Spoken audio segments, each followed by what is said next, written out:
Over a year ago now, I made a video covering 20 useless facts in Conan Exiles, and since then I've been trying to collect more for a second part.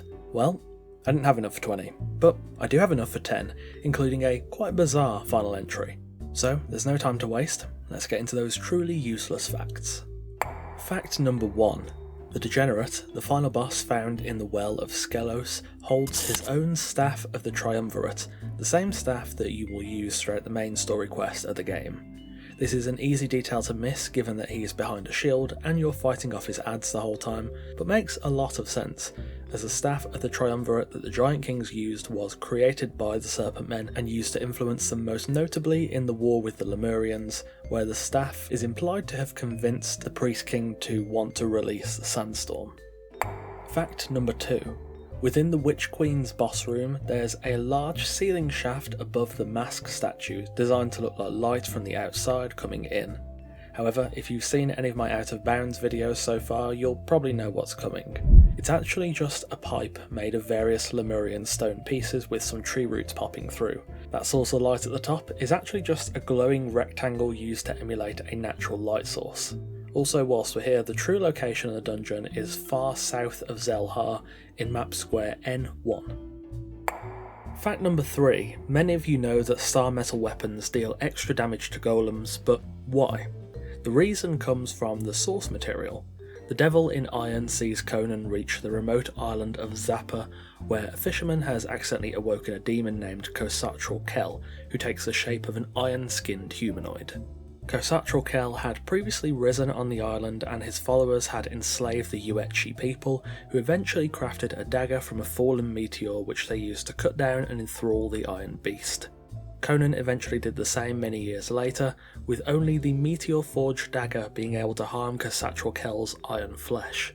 That weakness translates over to Conan's golems, and whilst they're not impervious to other damage sources like Kosatral Kel was, they do indeed fall very quickly to star metal weapons. Fact number 4. The treasure coffer radius is pretty much exactly the same circumference as the outer fence of the Purge forward operating base encampments. I haven't discovered if there's a practical way to use this to measure out the potential of the Purge spawning in a certain area. It would be very useful if there was, but nevertheless this is an interesting tidbit.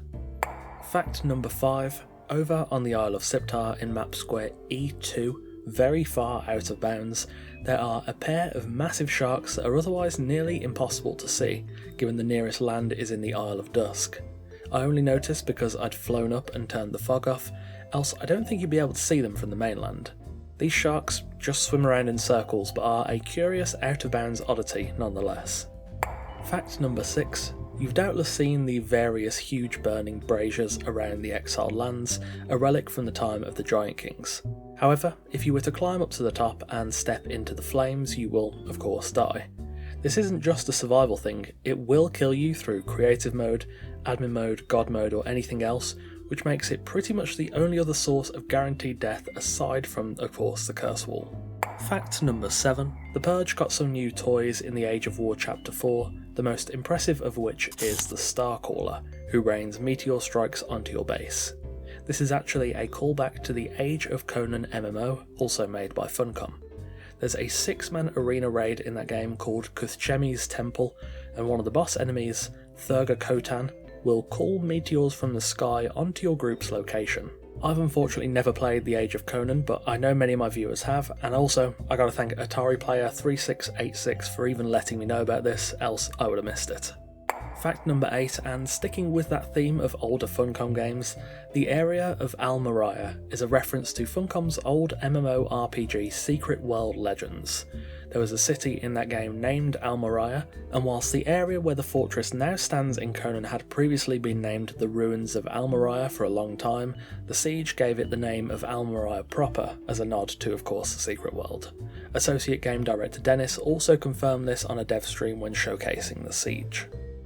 Fact number 9. A very small detail you may not have noticed is that the directional arrow on building pieces is actually a physical object, and it will block the rain coming from above it. Doubly strange, this is only in effect on pieces that have that sort of rusted brown arrow, not the hologram one, as that isn't a physical item. You wouldn't notice this unless you were really looking for it, but it's a funny little quirk nonetheless. fact number 10, and for the final fact, this is quite a bizarre quirk of an item that has, unfortunately, because of a recent patch, become a lot harder to catch. Armour stands are people. Originally, when these armour stands were added, there was nothing too special about them, they were just carved figures of humans to hold armour. However, they are actually reskinned human NPCs set in a static pose. This used to be really easy to see, as if you flicked between the place and delete modes of the construction hammer, you could very easily tell that, for example, the male armour stand was a pretty standard white-haired male NPC. However, I don't know when that changed, but a somewhat recent patch has almost entirely removed that.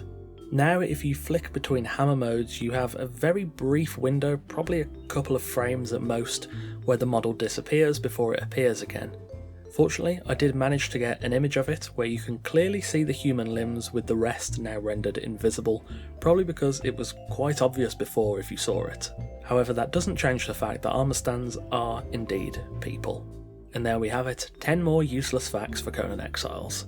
I originally had about 4 or 5 more related to dungeons, but the dungeon changes a couple of chapters ago rendered most of them useless, so that did not exactly go to plan. I'll be keeping an eye out for more useless facts to eventually do a part 3 at some point, but given how long it took to get all these ones together, Lord knows when that next part will come. Thank you for watching, and of course a massive thanks to our wonderful esteemed coffee cultists for continuing to support the channel over on Patreon. Make sure you subscribe for more Conan guides, builds, news, reviews, lore videos and more. Take care, and I'll see you soon.